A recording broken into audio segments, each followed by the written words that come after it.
I was 28 when it started.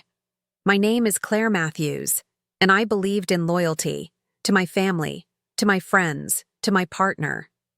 Loyalty, I thought, was what kept life stable. It was what made relationships unbreakable. But loyalty, without boundaries, is a dangerous thing. When you're the one who always shows up, who always forgives, who always bends, people stop seeing you as a person. They see you as a guarantee. I didn't know it yet, but the people closest to me had already begun to chip away at the life I built. And it all started the day I decided to trust them with my biggest dream. Growing up in a small town where everyone knew everyone else, loyalty was currency. You didn't earn respect with money or status. You earned it by being dependable, showing up, keeping your word, being the good one. I wore that title like a badge of honor. I was the reliable daughter who helped my parents through hard times, the dependable friend who answered late-night calls, the devoted girlfriend who stood by Ethan through his endless career changes. Every time life demanded a sacrifice, I offered mine without hesitation.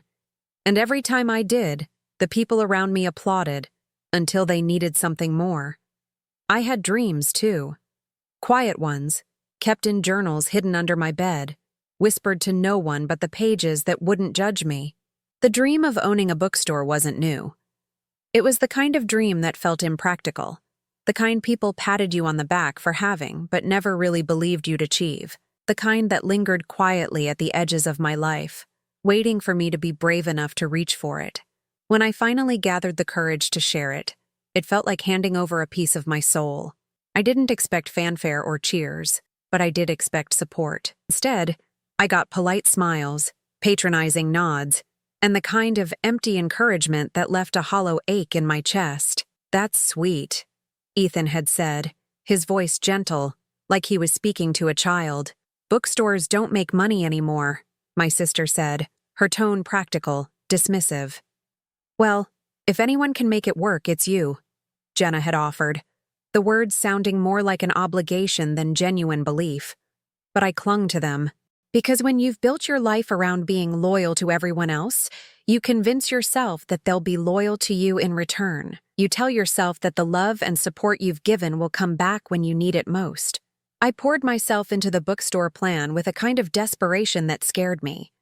I spent countless nights researching business models, scouring real estate listings, crunching numbers on my battered laptop. I dreamed of a place where the smell of coffee mingled with the scent of old paper, where the floors creaked under the weight of stories untold. I could see it so clearly, the worn leather chairs, the mismatched tables, the shelves packed tight with books that felt like old friends. I found a space. It wasn't perfect, a little rundown, tucked away on a side street most people ignored. But it was affordable, and more importantly, it had character. I could work with character. I sat at the kitchen table one night, the lease papers spread out before me, my heart pounding in my chest. All I needed now was the money to make it happen. Ethan sat across from me, scrolling through his phone, not looking up. "I was wondering," I started, my voice too soft, "if you'd consider investing." He glanced at me, eyebrows raised. "Claire," he said, setting his phone down, "you know I support you, but I just don't think it's a good idea." "You said you believed in me," I said, trying to keep the hurt out of my voice. "I do," he replied, "but belief doesn't pay bills." My sister, when I asked her, was even more blunt. "I can't throw money at a hobby," she said. "And Jenna?" Jenna smiled that tight, uncomfortable smile and said, "I'd love to, but things are tight right now." They all said no, but they didn't just say no. They said it in a way that made me feel foolish for even asking. I was naive to believe I could dream that big. I was wasting their time. I cried that night, silent tears, alone in the darkness, feeling the weight of their rejection settle heavy in my chest. But still, I didn't give up. I scraped together every penny I had. I applied for loans, pitched to strangers, posted desperate ads looking for silent partners. And finally, miraculously, I found someone willing to take a chance on me. It wasn't enough to cover everything, but it was a start. I signed the lease. I painted the walls myself, my hands blistered and paint splattered. I scoured thrift shops for furniture, built bookshelves from scratch. I poured my soul into that bookstore, piece by piece, day by day. And slowly, it began to take shape, a dream made real by sheer force of will. I was proud. I thought naively that the hardest part was behind me, that the people I loved would finally see what I had built and be proud, too. But the real betrayal hadn't even begun, because while I was building my dream, they were building something else. Something that would break me in ways I didn't yet understand. The bookstore was no longer just a dream. It was becoming a reality.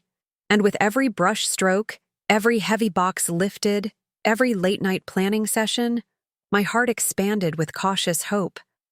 I was stitching together something I had only ever dared to imagine, threading belief through fear, determination through doubt. Still, I craved their validation. Even though they had dismissed me, even though they hadn't invested a cent, a part of me clung to the hope that when they saw what I had built, they would change their minds. That pride would light up their faces, and they would finally see me. Really see me. Weeks passed. The bookstore took shape. The battered wooden floors were polished to a soft gleam. The walls, once peeling and tired, now stood bright and welcoming. I found old armchairs at flea markets, worn but sturdy. Their fabric faded in a way that spoke of countless stories read and reread. I hand-lettered signs, carefully crafted a schedule of events, author readings, children's story hours, book clubs, and painstakingly cataloged my inventory. Each book a hand-picked treasure. The grand opening was set, invitations sent.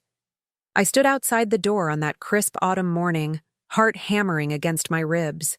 I had slept barely 3 hours, too wired with anticipation and anxiety.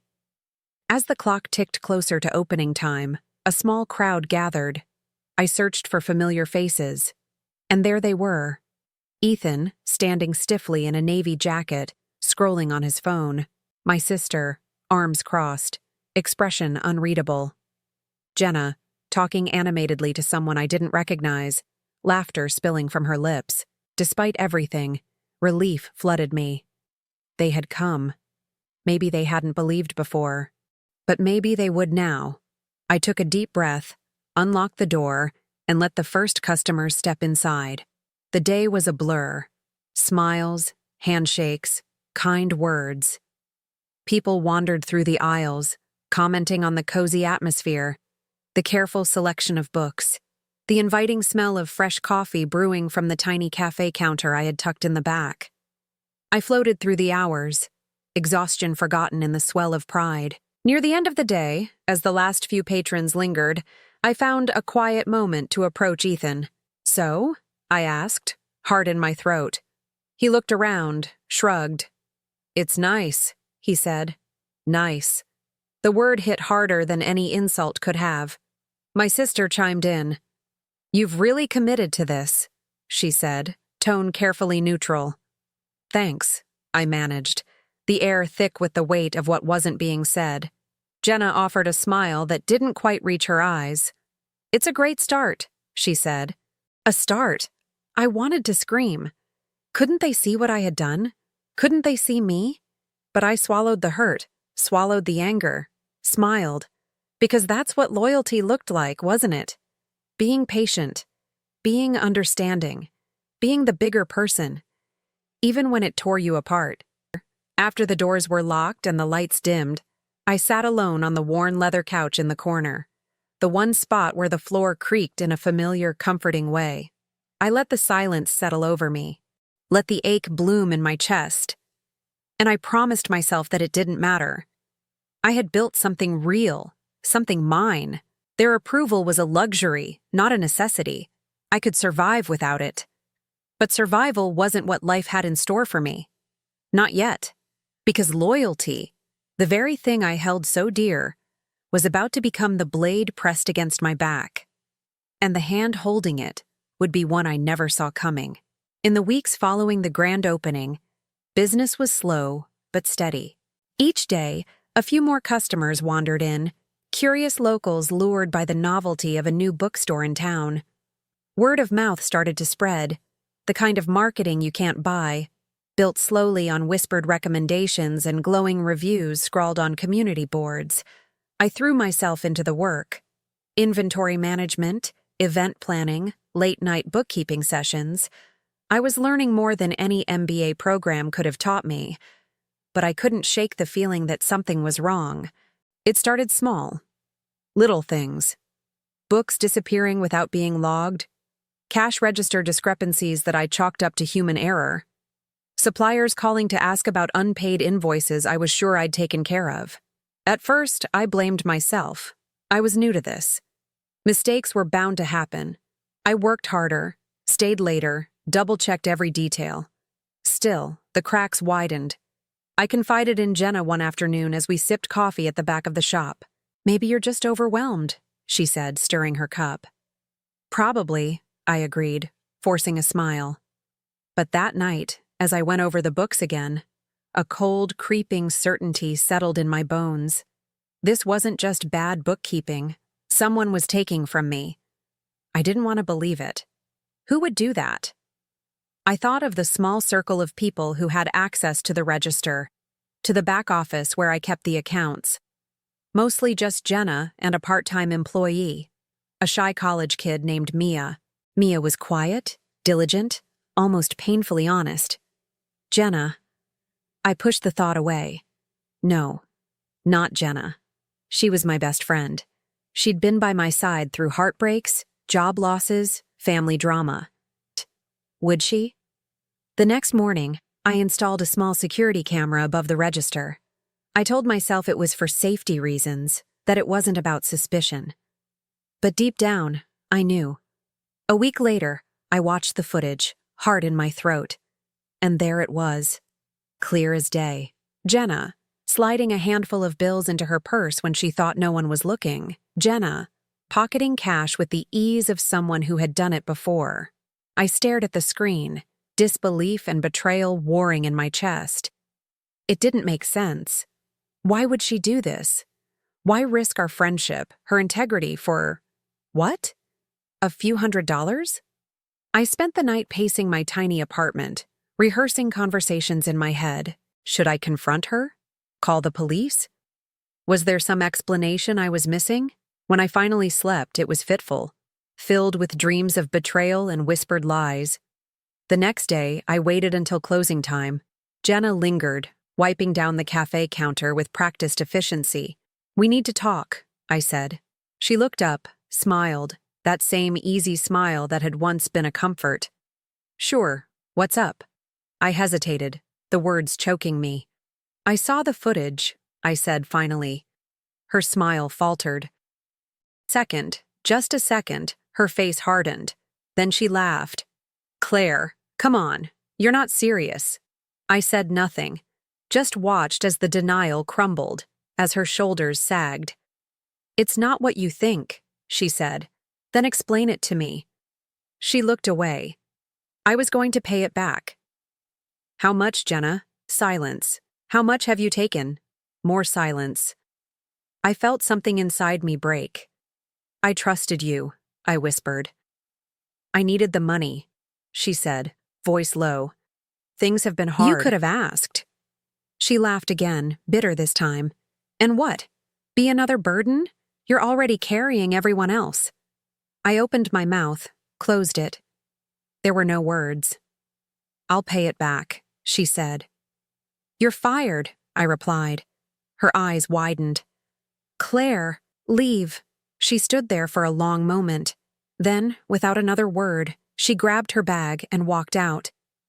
The door shut behind her with a finality that echoed through the empty store. I stood there, numb, staring at the door. The cracks in my life were no longer cracks. They were chasms. And I was teetering on the edge. After Jenna's departure, the bookstore felt colder, emptier. I tried to move on, tried to bury the betrayal under layers of routine, stocking shelves, balancing books, organizing events. But betrayal doesn't fade quietly. It lingers. It festers. and it wasn't long before it reared its head again. The unpaid invoices started piling up. Phone calls from suppliers grew sharper, more insistent.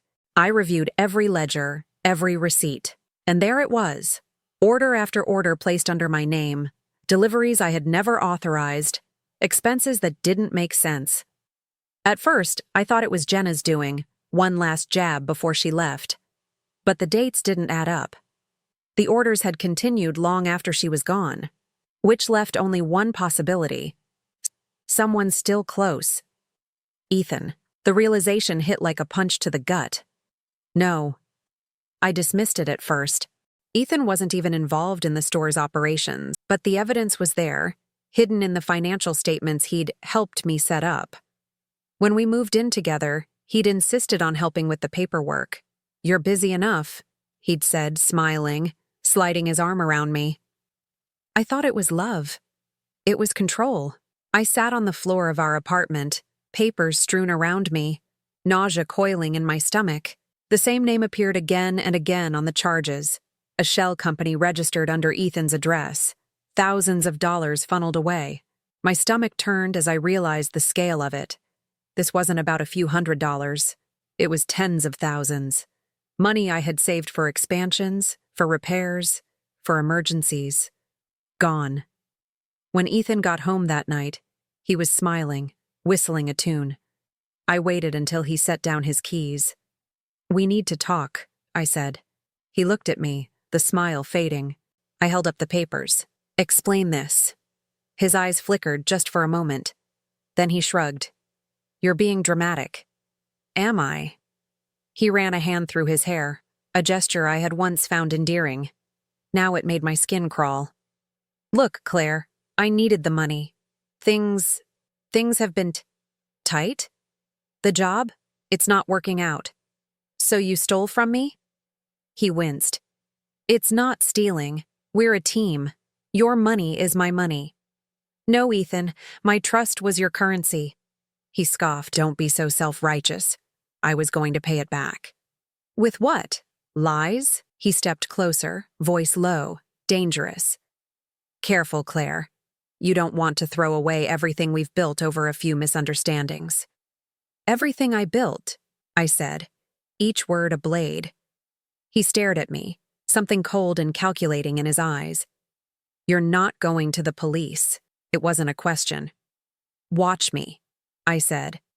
He lunged then, fast, grabbing my wrist.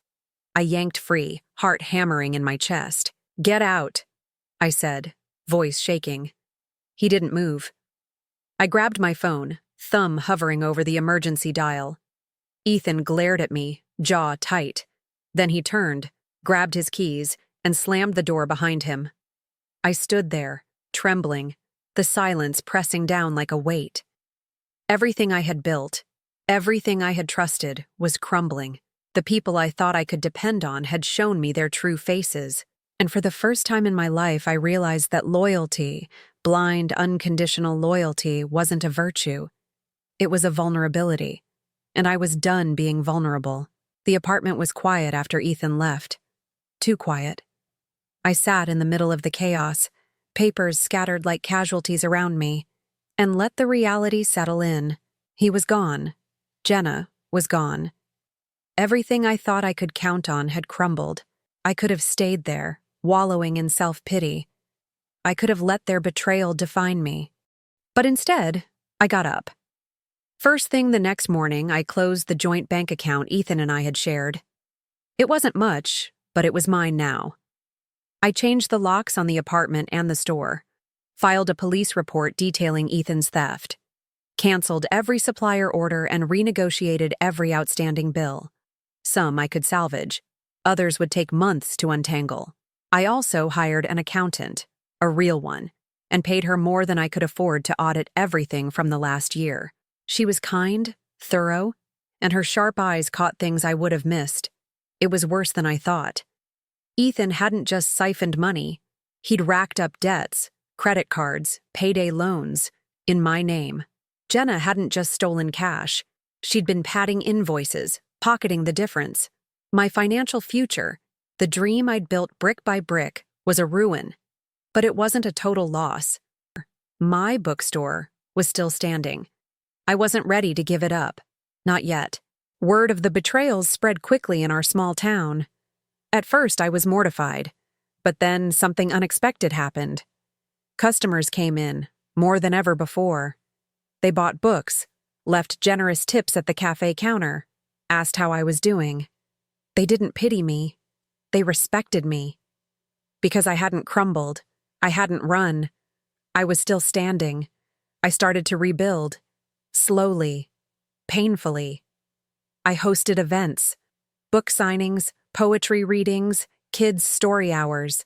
I partnered with local authors and coffee roasters, built community one handshake, one conversation at a time. It wasn't glamorous. It wasn't easy. But it was mine. Every late night spent balancing the books. Every early morning spent brewing coffee and shelving new arrivals. Every tear, every ounce of sweat. Mine. There were setbacks, of course. Leaky pipes, slow months, the occasional flare of panic when bills loomed larger than the bank account. But there were victories, too. The first time the shop turned a profit again. The first time a customer told me it felt like home. The first time I locked up at night and didn't feel the gnawing weight of failure. In rebuilding the store, I was rebuilding myself. I learned to set boundaries, firm, unapologetic ones. I learned to ask for help, and more importantly, to accept it without guilt. I learned that loyalty isn't about blind devotion. It's about mutual respect, trust earned and guarded. Standing in the store one evening, looking around at the soft glow of the lights, the rows of books standing sentinel on the shelves, the cafe counter humming softly, I realized something. I wasn't the same person who had started this journey. I was stronger, smarter, tougher. And for the first time in a long time, I was truly, fiercely proud of myself. The betrayals had nearly broken me. But they had also built me. Stronger, wiser, unbreakable, with a tentative warmth that spread slowly through the town, coaxing life from the brittle bones of winter. With it came a sense of renewal that I desperately needed. The bookstore had become more than just a business. It was a refuge, a battleground, and now a symbol of resilience. But even as the store stabilized, the scars of betrayal remained. I was cautious in ways I hadn't been before. Every new supplier was vetted twice. Every hire scrutinized. Trust was no longer given freely. It had to be earned. And slowly, as the days grew longer and the nights warmer, something shifted inside me. Hope. It crept in quietly, in the form of a handwritten letter left on the counter by a customer. "Your bookstore saved me," it read. "When I had nowhere else to go, I came here. Thank you for creating this place." I read it 3 times, the words blurring as tears filled my eyes. Maybe I wasn't just rebuilding a business. Maybe I was rebuilding a sanctuary. With that thought came the idea for a new project. A monthly book club. Not just any book club, but one dedicated to stories of resilience, survival, and rebirth. I announced it timidly on the store's social media. To my surprise, the response was overwhelming. Within days, the first meeting was fully booked. People wanted to share their stories, wanted to find solace in the company of others who had weathered their own storms. The first night of the club, I stood before a small crowd of strangers, and a few familiar faces, my heart pounding. I told them about a book that had once saved me, years ago, in the midst of a different kind of heartbreak. I told them about loyalty, about betrayal, about rebuilding, and I listened as they shared their stories, each one a testament to the quiet, stubborn resilience of the human spirit.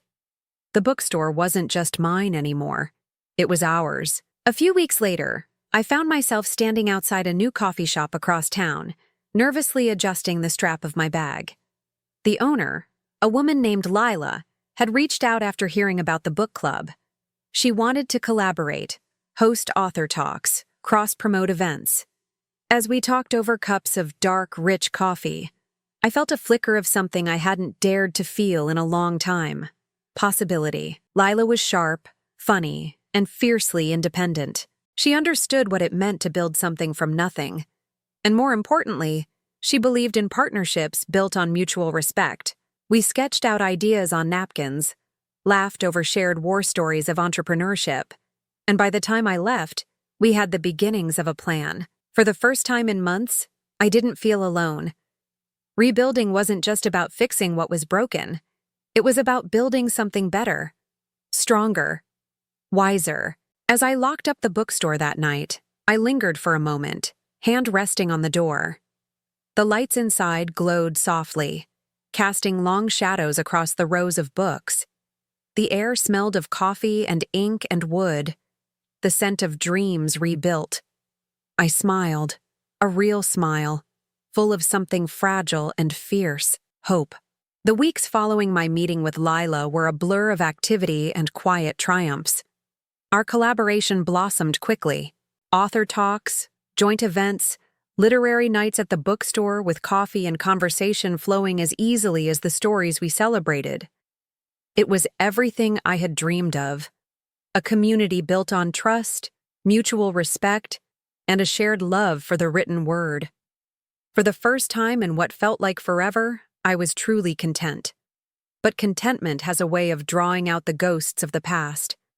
It started with a letter, no return address, just my name, written in a hand I hadn't seen in months. Ethan. I stared at the envelope for a long time before opening it. Inside was a single sheet of paper. "I'm sorry," it read. "I never meant to hurt you. Please, can we talk?" No explanations, no details, just a request, an invitation to reopen wounds that were still tender. I crumpled the letter and tossed it in the trash. Closure didn't come in the form of apologies scribbled on cheap paper. Closure came from within, but the letter was only the beginning. A few days later, Jenna showed up at the bookstore. I spotted her through the window before she even crossed the street. Her familiar gait, the nervous way she tugged at her sleeves. My heart kicked up a notch, but I stood my ground. She entered, eyes scanning the room before settling on me. "Claire," she said, voice soft, uncertain. I waited. "I heard about the events you're doing, the community you've built. It's incredible." "Thank you," I said, keeping my tone neutral. She hesitated, shifting from foot to foot. "I'm sorry. For everything." There it was. The apology I had once yearned for. The words that, months ago, would have cracked me open. But now they felt empty. Not because they weren't sincere, but because I no longer needed them.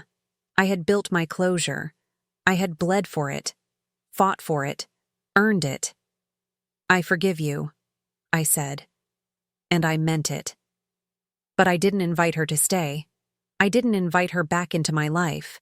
Some doors, once closed, should remain that way. Jenna nodded, tears glistening in her eyes, and left. I watched her walk away, feeling a strange sense of peace. The past would always be a part of me, but it would no longer define me. Later that evening, as I prepared for another book club meeting, Lila popped in, a grin on her face. "Big news," she said, waving her phone. "What is it?" "A publisher's rep is coming to the next author talk. They heard about what we're doing and want to scout for new talent." My heart soared. This was more than I had dared to hope for. It was validation, proof that all the pain, all the rebuilding, all the stubborn refusal to give up had been worth it. As I stood before the gathering crowd that night, sharing stories and laughter under the soft glow of the bookstore lights, I felt it. The final piece clicking into place. Not just survival, not just resilience, but triumph. The past had tried to break me, but I had rewritten my story, and it was only just beginning.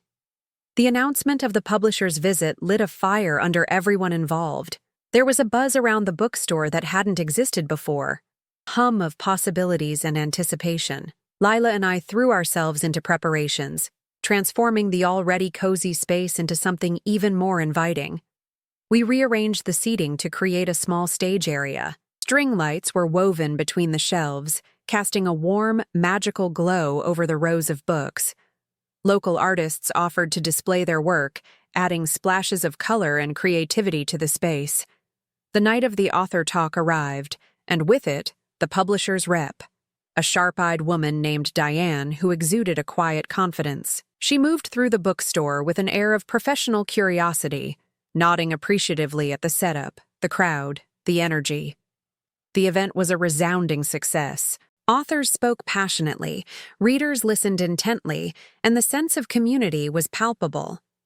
Afterward, Diane approached me, a thoughtful look on her face. "You've built something remarkable here," she said. "Have you ever thought about writing your own story?" The question caught me off guard. "Me?" She nodded. People crave authenticity. They crave stories of resilience, of triumph over betrayal. Your bookstore is a testament to that. Imagine what your personal story could do. The idea took root, tentative but persistent. Could I? I had spent so long building a sanctuary for others. Could I now turn inward and build something for myself? The thought both thrilled and terrified me. In the weeks that followed, I began to write. Late at night, after the bookstore closed and the town grew quiet, I would sit at the counter with a cup of tea and let the words spill out. I wrote about the betrayals. I wrote about the heartbreak. But more importantly, I wrote about the strength that came from surviving it all. The writing was raw, unfiltered. Some nights, I cried as I typed. Other nights, I laughed, remembering small victories and moments of unexpected joy. Word spread about the project, and support poured in. Customers, friends, even strangers who had heard whispers of my story stopped by to offer encouragement. Diane checked in regularly, offering guidance and gentle pushes when my resolve wavered.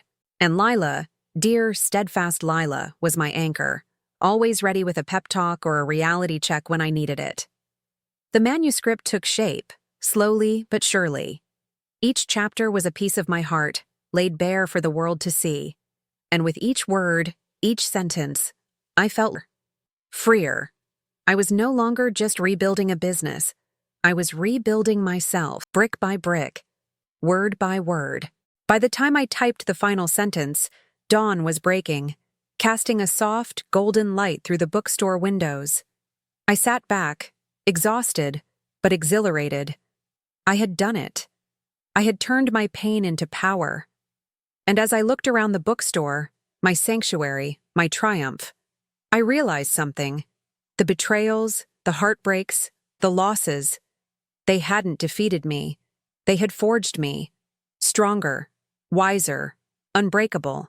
The days following the completion of the manuscript were filled with a strange, buzzing anticipation. For months, my nights had been occupied with writing, pouring out everything I had kept locked away. Now, with the story complete, a quiet stillness settled over me. Diane was the first to call. "I read your manuscript," she said, voice steady and professional, but I could hear the emotion just beneath. "Claire, it's powerful, raw, honest. I think it's exactly what people need right now." Her words sent a jolt through me, fear and excitement tangled together. "We want to publish it," she continued. "If you're ready." Was I ready to share the most painful, intimate parts of my life with the world? I thought about the nights I had spent crying into the keyboard, about the mornings I had woken up with swollen eyes but a lighter heart. I thought about the customers who had come into the bookstore, seeking comfort in stories. I thought about myself, the woman who had once believed loyalty was a shield, only to learn it could be a sword. "I'm ready," I said. The publishing process moved faster than I had expected. Edits, cover designs, marketing plans. Each step was terrifying and thrilling in equal measure. Lila celebrated each milestone with me, dragging me out for celebratory coffees and brunches. Her unwavering support kept me grounded. When the cover was finalized, Diane sent me a preview. It was simple, just the title, "The Price of Loyalty," in bold, elegant lettering against a background of soft, muted colors.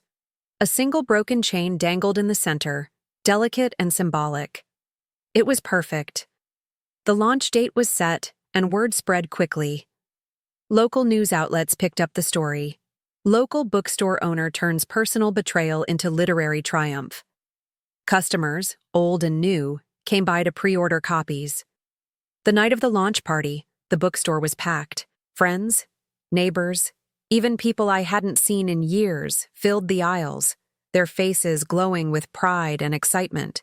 As I stood at the small podium we had set up, the manuscript in my hands, I felt the familiar weight of anxiety press down.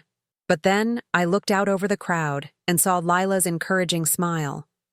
I saw customers who had become friends. I saw a community that had been built not despite my struggles, but because of them. I took a deep breath and began to read. The room grew silent, the only sound my voice weaving through the air. I read about the betrayal, about the heartbreak, about the rebuilding. But more than that, I read about the strength that had grown from the ashes. When I finished, the applause was thunderous. Tears blurred my vision, but I smiled through them. In that moment, I realized something profound. My story wasn't just mine anymore. It belonged to everyone who had ever been betrayed, everyone who had ever rebuilt, everyone who had ever learned the true price and the true power of loyalty. This wasn't the end. It was the first bloom after a long, hard winter, and I was ready to see what would grow next. The weeks after the launch felt surreal. Sales numbers climbed steadily. Reviews began to pour in, many of them heartfelt messages from readers who saw their own pain and healing reflected in my words. Opportunities knocked. Interviews, podcasts, speaking engagements. Lila joked that I needed an assistant just to keep up with the emails. But amid the whirlwind of success, there were cracks. Small at first. A social media comment here, a critical blog post there. At first, I dismissed them. Not everyone would love the book. That was normal. But then the comments grew more pointed. Accusations. She exploited her past for fame. Did you hear she exaggerated everything? Attention seeker. Some comments even hinted that I had fabricated parts of the story, that Ethan and Jenna had been unfairly villainized. Anonymous accounts flooded the bookstore's page with one-star reviews. It was easy to guess who was behind it. I hadn't heard from Ethan or Jenna since their brief apologies. But the timing, the intensity, it felt personal. One morning, I found an envelope slid under the bookstore door. No return address. Just one sentence printed in bold black letters. "You can't hide from the truth." I sat down hard on the nearest chair, the letter shaking in my hand. Panic rose, hot and choking. But then, a breath. Another. And the panic receded, replaced by something sharper. Resolve. I had faced worse. I would face this too. Lila found me there, still holding the letter. She read it, eyebrows knitting together. "You know who this is, right?" she asked. I nodded. "Then we fight," she said simply. Fight. The word echoed in my mind. I hadn't survived everything just to crumble now. We contacted Diane. The publishing house launched an investigation. The fake reviews were traced back to a small cluster of IP addresses, ones linked to Jenna and Ethan's known associates. The reviews were removed, the threats reported, but the damage was done. The controversy stirred public interest. Sales spiked again. The bookstore saw a surge of customers. Some came out of support, others came out of curiosity. I embraced them all. If people were going to talk, let them. I had nothing to hide. At the next book club meeting, I addressed it directly. "We all have scars," I told the group. "Some are visible, some aren't. This bookstore, this community, was built not on perfection, but on survival, on truth. And no one can take that from us." The applause that followed wasn't thunderous. It was quiet, steady, enduring, just like us. After the meeting, as I locked up, I stood for a moment in the doorway, looking out over the quiet street. The bookstore behind me glowed warmly, a sanctuary, a battleground, a home. I smiled. Let the storm come. I was ready. In the weeks following the controversy, a strange thing happened. My fear began to fade. Where once I would have curled inward, hiding from the storm, now I stood taller, facing it. The bookstore flourished, becoming more than just a safe haven. It became a symbol, People traveled from out of town to visit, drawn by the story, by the resilience etched into every page of the book and every shelf of the store. And yet the whispers didn't stop. Rumors spun into lies. An anonymous blog emerged, dedicated solely to tearing me down. It posted old photos, distorted half-truths, even alleged insider reports from people claiming to know me. It was relentless. I could have ignored it. But that's not who I was anymore. Lila, Diane, and I sat down one night, laptops open. The bookstore closed around us. "You don't have to fight every battle," Lila said. "No," I agreed. "Just the ones that matter." We traced the blog. It took days, endless hours of digging. But eventually, we found it. A server registered to an address I knew well, Jenna's apartment. I sat back, the truth settling in my gut. She hadn't let go. Neither had Ethan. I thought about all the energy they had spent trying to drag me down, and I realized they weren't fighting me. They were fighting their own failures. I drafted a cease and desist letter with the help of a lawyer friend. Direct, undeniable, legal. It was served within a week. The blog disappeared 2 days later. No apology, no explanation. Just gone. It should have felt like victory. Instead, it felt like closure. I didn't want revenge. I wanted peace. And now, I had it. The final confrontation wasn't loud. It wasn't dramatic. It was a quiet, decisive ending. One I chose. As the bookstore settled into a new rhythm, a letter arrived in the mail. No return address. But this time, the handwriting was familiar. My mother's. I hesitated before opening it.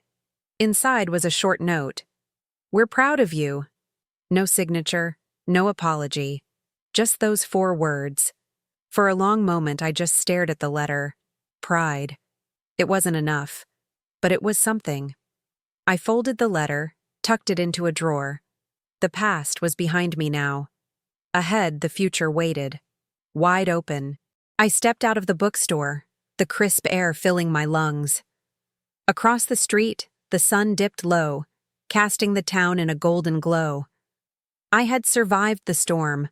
I had built something stronger from its wreckage. And now, it was time to bloom. The new year arrived quietly, blanketing the town in a gentle hush of frost and promise. In the stillness, I found something I hadn't felt in years. Peace. Not the absence of noise or conflict, but the deep, enduring kind that settles in your bones. A quiet knowing that you have survived what once seemed unsurvivable. The bookstore thrived, not just as a business, but as a living, breathing community. We hosted workshops, art shows, charity drives. Readers and writers, old friends and new faces, filled the space with laughter and life. The town rallied around us, not because of the scandal, but because of the sanctuary we had built together. One crisp afternoon, as I shelved a new shipment of books, the door chimed. I turned, expecting another regular. Instead, it was a girl, young, nervous, clutching a battered notebook to her chest. "Hi," she said, voice barely above a whisper. "Are you Claire?" I nodded, smiling gently. "I read your book," she continued, eyes wide and earnest. It's why I started writing again." Emotion caught in my throat. "That's wonderful," I said. She shifted, gathering courage. "Would you read something I wrote?" I took the notebook from her trembling hands. "Of course." As she beamed, I realized the full impact of what I had created. This wasn't just about surviving betrayal. It was about inspiring others to reclaim their own stories, to find strength in their scars. Later that evening, after she left, notebook lighter in her arms and dreams brighter in her heart, I sat by the front window with a cup of tea. Snow fell softly outside, blanketing the world in quiet possibility. I thought about the girl, about Jenna and Ethan, about my parents, about all the battles fought and lost and won. The price of loyalty had been steep, but what I gained was priceless. Self-respect, independence, hope. I opened my own notebook, the blank pages brimming with promise. New stories waited, new beginnings. I smiled, dipped my pen in ink, and began to write again. This time, not from pain, but from power, from possibility, from a future that was mine to create. And in that moment, under the soft glow of the bookstore lights and the falling snow, I knew I had come full circle. And I was exactly where I was meant to be.